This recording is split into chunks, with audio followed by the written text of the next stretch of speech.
Chapter 71, The Jeroboam Story. Hand in hand, ship and breeze blew on, but the breeze came faster than the ship, and soon the Pequod began to rock.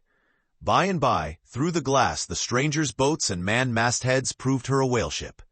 But as she was so far to windward, and shooting by, apparently making a passage to some other ground, the Pequod could not hope to reach her. So the signal was set to see what response would be made. Here be it said, that like the vessels of military marines, the ships of the American whale fleet have each a private signal, all which signals being collected in a book with the names of the respective vessels attached, every captain is provided with it. Thereby, the whale commanders are enabled to recognize each other upon the ocean, even at considerable distances and with no small facility. The Pequod's signal was at last responded to by the strangers setting her own, which proved the ship to be the Jeroboam of Nantucket. Squaring her yards, she bore down, ranged abeam under the Pequod's lee, and lowered a boat.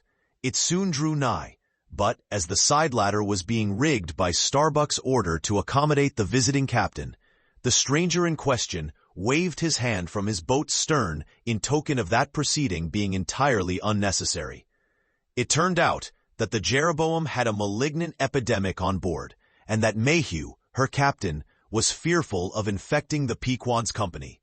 For, though himself and boat's crew remained untainted, and though his ship was half a rifle shot off, and an incorruptible sea and air rolling and flowing between, yet conscientiously adhering to the timid quarantine of the land, he peremptorily refused to come into direct contact with the Pequod. But this did by no means prevent all communications, preserving an interval of some few yards between itself and the ship, the Jeroboam's boat, by the occasional use of its oars, contrived to keep parallel to the Pequod, as she heavily forged through the sea, for by this time it blew very fresh, with her main topsail aback, though indeed at times by the sudden onset of a large rolling wave, the boat would be pushed some way ahead, but would be soon skillfully brought to her proper bearings again. Subject to this, and other the like interruptions now and then, but conversation was sustained between the two parties, but at intervals, not without still another interruption of a very different sort. Pulling an oar in the Jeroboam's boat was a man of a singular appearance, even in that wild whaling life where individual notabilities make up all totalities. He was a small, short, youngish man, sprinkled all over his face with freckles, and wearing redundant yellow hair. A long-skirted, cabalistically cut coat of a faded walnut tinge enveloped him, the overlapping sleeves of which were rolled up on his wrists. A deep, settled, fanatic delirium was in his eyes. So soon as this figure had been first descried, Stubb had exclaimed, "That's he! That's he, the long-togged scaramouche the Town Hose Company told us of." Stubb here alluded to a strange story told of the Jeroboam and a certain man among her crew, some time previous when the Pequod spoke the Town Ho. According to this account, and what was subsequently learned, it seemed that the scaramouche in question had gained a wonderful ascendancy over almost everybody in the Jeroboam. His story was this. He had been originally nurtured among the crazy society of Nesciuna Shakers, where he had been a great prophet. In their cracked, secret meetings, having several times descended from heaven by the way of a trapdoor, announcing the speedy opening of the seventh vial, which he carried in his vest pocket, but which, instead of containing gunpowder, was supposed to be charged with laudanum.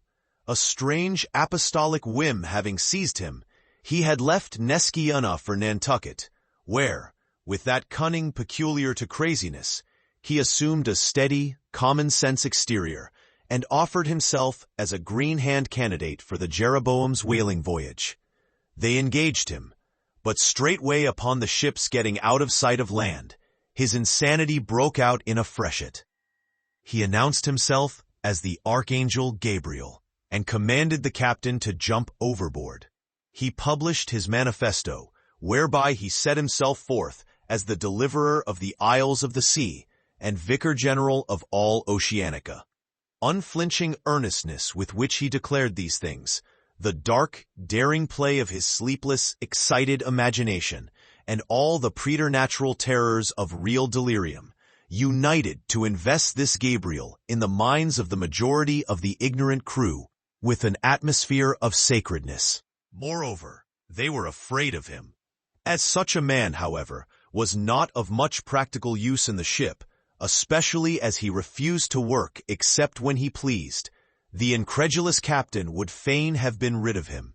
But apprised that that individual's intention was to land him in the first convenient port, the archangel forthwith opened all his seals and vials, devoting the ship and all hands to unconditional perdition, in case this intention was carried out. So strongly did he work upon his disciples among the crew, that at last, in a body, they went to the captain and told him if Gabriel was sent from the ship, not a man of them would remain. He was therefore forced to relinquish his plan, nor would they permit Gabriel to be any way maltreated, say or do what he would, so that it came to pass that Gabriel had the complete freedom of the ship. The consequence of all this was that the archangel cared little or nothing for the captain and mates, and since the epidemic had broken out, he carried a higher hand than ever, declaring that the plague, as he called it, was at his sole command, nor should it be stayed but according to his good pleasure. The sailors, mostly poor devils, cringed, and some of them fawned before him, in obedience to his instructions, sometimes rendering him personal homage as to a god. Such things may seem incredible, but however wondrous, they are true. Nor is the history of fanatics half so striking in respect to the measureless self-deception of the fanatic himself, as his measureless power of deceiving and bedeviling so many others. But it is time to return to the Pequod. "I fear not thy epidemic, man," said Ahab from the bulwarks to Captain Mayhew, who stood in the boat's stern. "Come on board." But now Gabriel started to his feet. Think of the fevers, yellow and bilious. Beware of the horrible plague." "Gabriel, Gabriel," cried Captain Mayhew, "thou must either—" But that instant a headlong wave shot the boat far ahead, and its seethings drowned all speech. "Hast thou seen the white whale?" demanded Ahab, when the boat drifted back. Think of thy whaleboat, stoven and sunk. Beware of the horrible tale. I tell thee again, Gabriel, that—" But again the boat tore ahead as if dragged by fiends. Nothing was said for some moments, while a succession of riotous waves rolled by, which, by one of those occasional caprices of the seas, were tumbling, not heaving it. Meantime, the hoisted sperm whale's head jogged about very violently, and Gabriel was seen eyeing it with rather more apprehensiveness than his archangel nature seemed to warrant. When this interlude was over, Captain Mayhew began a dark story concerning Moby Dick, not, however, without frequent interruptions from Gabriel whenever his name was mentioned, and the crazy sea that seemed leagued with him. It seemed that the Jeroboam had not long left home, when upon speaking a whale ship, her people were reliably apprised of the existence of Moby Dick and the havoc he had made.